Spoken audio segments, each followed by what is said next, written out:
Amen bantwana bezithunywa, lana unkosazana Ndoni yamanzi. Welcome back to my channel. Thank you so much for subscribing and watching my videos. In this video ngizokhuluma ngokuphahla. Ukuphahla kuyini? Ukuphahla indlela esiyisebenzisayo ukuxhumana nabantu abadala, ama-ancestors wethu. Ziningi izinto esiziphahlelayo. Ungaphahla uma ufuna ukubonga noma ukuxoxa nabadala for a certain reason. Khona into ofuna ukukhuluma nabo nayo uyakhona ukuphahla. Uyaphahla uma uqela, uyakhona ukuthi uphahle. Ube nephupho noma isibonakaliso, then uyakhona ukuthi uphahle ubonge ukuthi bakubonisile, bese uyabuza lokhu okubuzayo. Mhlambe azange ubone kahle lesibonakaliso or khona into ongathanda ukuthi bakuphindele yona, uyakhona uphahla bese ukhulume nabo abantu abadala. Kuningi nje izinto esiziphahlelayo. Uyakwazi ukuphahla, uphahla abantu. Umuntu onobizo uyakhona ukuthi aphahle. Umuntu uyakhona ukuthi aphahle noma anganabizo. And then kwamanye ama-families-ke kuba nomuntu specific ovumelekile ukuthi aphahlele umndeni, and then kube wuye umuntu oshisa impepho. Abanye abantu abavumelekanga ngaphandle kwaloyo muntu loyo.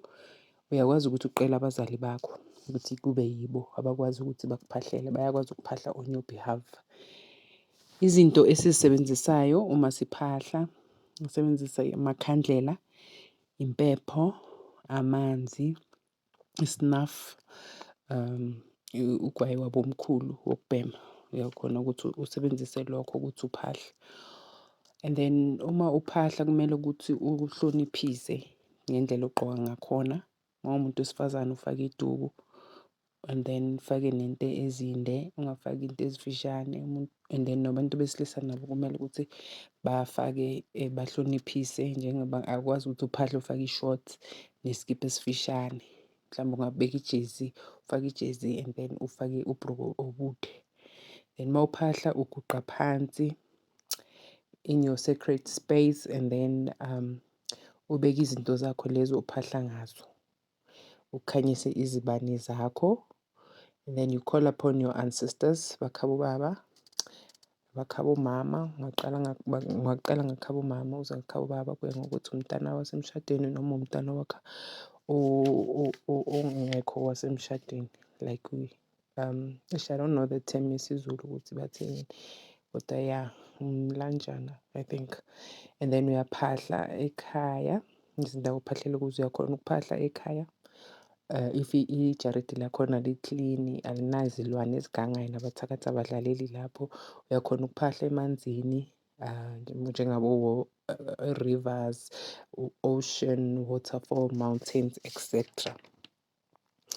And then into engizoyicela la, I'm pleading nabalaphi bendabuko, nama-patients, nabantwana bobizo, ukuthi ngicela ukuthi sihloniphe amanzi nabanikazi bamanzi. Sithi masiyile lapho emanzini, ezintabeni, emahlane, sishiye ku-clean lapho bantu abadala. Singashiyi uzothola kuney'gubhu zamabisi, uzothola izinefu, uzothola kuney'ntambo, uzothola kunamakhandlela ashiwe, uzothola abanye bebasebenzisa iy'lwane then bashiya lapha. Akukho kuhle. Sicabanga ukuthi sizosizakala kanjani noma sisize abantu kanjani if singahloniphi indawo. Akukho right lokho okuyenziwayo esikubona kuyenziwa abantu abadala. So ngiyacela uma uya lapho uphathe iplastiki lakho, izinto ozisebenzisile ezifuna ukulahlwa uzifake eplastikini uyozilahla. Zizovuleka kanjani izinto zabantu? Umuntu uvalekelwe impilo, wena uyahamba umisa lapho, uyothola nawe kungcolile, nawe futhi ushiya lapho kungcolile. Izidalwa zasemanzini zizothukuthela uma ngabe singahloniphi. Izidalwa zasey'ntabeni, izidalwa zasehlane bazothukuthela bese bavula iy'mpilo zabantwana babantu abadinga uncedo, ngoba thina asihloniphi, siyashiya lapho. Ubani omele ukuthi abuye azobutha loyo doti loyo lapho thina esishiye khona? Asihlonipheni, ngiyanicela bantwana basekhaya. Ngiyabonga-ke, ngizomalana ngale video. Kubalulekile ukuthi siziphathe kahle. Angisho nawe la uhlala khona uziphatha kahle endlini yakho. Ngeke uze uthande ukuthi umuntu afike alahle, adle and then alahlele lapho bese uyashiya uyahamba, kushiye nendlu yakho seyingcolile. So asiyenzeni izinto ezi-right, siya laphaya siyokhuleka, kumele sihloniphe. Yingakho noma siya khona nakhona uyazithoba noma uye emanzini or uye entabeni or uye ehlane ufake izambatho zakho uma ngabe ubonisiwe zona, and then uzithobe bantu abadala. And then uhloniphe. Ukuzithoba akupheleli lapho, ukuziphatha kahle nje konke lokho, ukuthi uma uye emanzini or entabeni or ehlane uzile uma ngabe uyazila, then ungalahleli udodo wakho lapho abantu abadala. Sihloniphise sizokwazi ukuthi masikhala, sikhuleka, sinxusa, siphahla, bese siyazwakala kulezi zinto lezi esisuke sizicela khona ukuthi basisize. Amen.